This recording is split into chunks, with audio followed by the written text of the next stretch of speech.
Et l'on va maintenant découvrir comment l'on crée des pierres précieuses artificielles. Une entreprise horlogère à Delémont conçoit chaque jour plusieurs centaines de saphirs artificiels. C'est le deuxième matériau le plus solide après le diamant.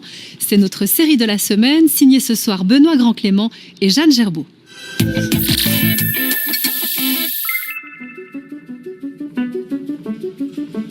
Pour produire un verre de montre en saphir, il faut partir d'une poudre. À cette poudre d'alumine, qui provient de pierres d'Alain ou d'aluminium recyclé, sont ajoutés de l'hydrogène et de l'oxygène. Le tout est travaillé dans l'un de ces 120 fours avec beaucoup de chaleur. Ce que vous entendez là, la frappe, c'est en fait un système qui apporte la poudre d'alumine.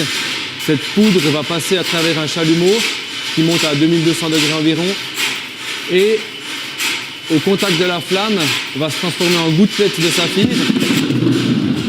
L'idée est née en 2015 par le créateur de cette entreprise. Il décide de remettre à jour un procédé issu du XXe siècle, la méthode dite Verneuil, qui permet de créer des pierres précieuses de manière artificielle. Le procédé Verneuil, alors très schématiquement, c'est faire naître goutte à goutte une stalagmite de saphir en à peu près 8 heures de temps.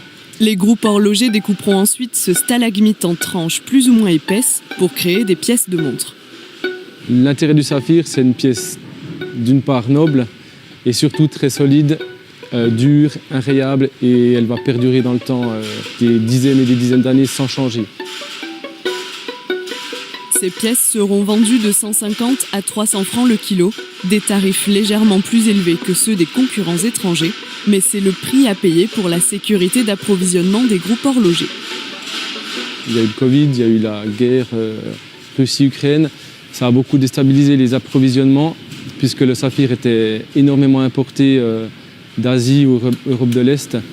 Autre raison de cette différence de prix, notre matière à nous, elle est contrôlée à 100% parce qu'on doit garantir à nos clients qu'ils auront très peu de problèmes avec notre matière. Donc ils vont réduire considérablement leur taux de défaut sur leur chaîne de production. 12 tonnes de saphirs blancs sortent de ces locaux chaque année, auxquels s'ajouteront prochainement des saphirs colorés, actuellement en phase de test.